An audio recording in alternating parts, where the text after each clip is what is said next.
నమస్తే express minute కు స్వాగతం. పాలిటిక్స్ కు సంబంధించిన అప్డేట్స్ ని చూద్దాం. పట్టిసీమ ద్వారా టీడీపీ నేతలకు డబ్బులు వస్తాయి కానీ రాయలసీమకు నీళ్లు రావన్నారు ఏపీపీసీ చీఫ్ రఘువీరారెడ్డి. ఈ నెల 15లోగా పట్టిసీమకు సంబంధించిన ముడుపులు టీడీపీ నేతలకు ముడతాయన్నారు.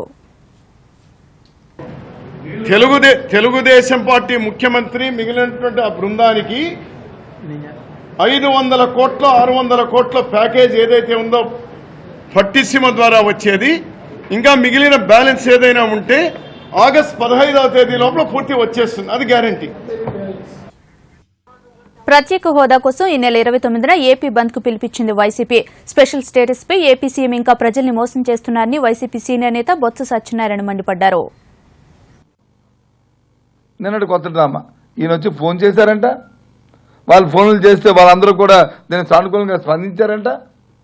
తీరామసు వచ్చేటప్పటికి వచ్చి స్పెషల్ ప్యాకేజ్ లేదు, కొన్ని ఫ్యూ ఇయర్స్ అంటే కొన్ని సంవత్సరాలు ఇస్తే ఇవ్వచ్చు లేకపోతే లేకపోవచ్చు అని జైట్లీ గారు వచ్చి ప్రకటిస్తారు.